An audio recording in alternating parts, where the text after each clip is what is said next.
Mobile ഫോണും ഇന്റർനെറ്റും വരുന്നതിന് മുൻപുള്ള ജീവിതം ആസ്വദിച്ച അവസാനത്തെ തലമുറയാണ് ഞാനടങ്ങുന്ന 90s കിഡ്സ് എന്ന് പറയുന്നത്. അടുത്ത വീട്ടിൽ പോയിരുന്ന് ബ്ലാക്ക് ആൻഡ് വൈറ്റ് ടിവിയിൽ സിനിമ കണ്ടിട്ടുള്ള അവസാനത്തെ തലമുറയാണ്. മാത്രമല്ല 10 പൈസ, 20 പൈസ, 25 പൈസ അല്ലെങ്കിൽ 50 പൈസ ഇതെല്ലാം അവസാനമായി ഉപയോഗിച്ചൊരു തലമുറയാണ്. 25 പൈസയ്ക്കും 50 പൈസയ്ക്കും ആ കാലഘട്ടത്തിൽ വാങ്ങാൻ കിട്ടുന്ന ഒരു അച്ചാറ് മാത്രം കൂട്ടി ഉച്ചയ്ക്ക് ഊണ് കഴിച്ചിട്ടുള്ള ഒരു തലമുറയാണ്. ആഴ്ചയിലോ മാസത്തിലോ ഒരിക്കൽ മാത്രം ചിക്കനും ബീഫും കൂട്ടി ചോറ് കഴിച്ചിരുന്ന തലമുറയാണ്.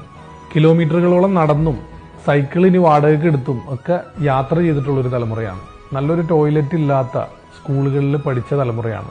കൂട്ടുകാരന് പെൻസിൽ ഇല്ലെങ്കിൽ തൻ്റെ കയ്യിലുള്ള പെൻസിൽ ഒടിച്ച് 2 കഷ്ണമാക്കി അതുപയോഗിച്ച് 2 പേരും എഴുതിയിരുന്ന ഒരു തലമുറയാണ്. പേന വാങ്ങാൻ കാശില്ലാതെ റീഫില്ലർ മാത്രം വാങ്ങി അതുപയോഗിച്ച് പരീക്ഷ എഴുതിയ തലമുറയാണ്. യെല്ലോ അലർട്ട്, റെഡ് അലർട്ട് ഒന്നും കേൾക്കാത്ത കാലഘട്ടത്തിൽ എത്ര വലിയ മഴയാണെങ്കിലും ആ മഴയിലും സ്കൂളിൽ പോയിരുന്ന തലമുറയാണ്. അപ്പോൾ പറഞ്ഞു വന്നത്, എത്ര വലിയ പ്രതിസന്ധികളാണെങ്കിലും ഒറ്റയ്ക്ക് നേരിടാൻ പഠിച്ചവരാണ് ആ തലമുറയിലുള്ള മിക്ക ആളുകളും. അപ്പോൾ 90s കിഡ്സിൽ മിക്കതും തീയിൽ കുരുത്തതുങ്ങളാണ്. അപ്പോൾ അവരൊന്നും വെയിലത്ത് പാടില്ല.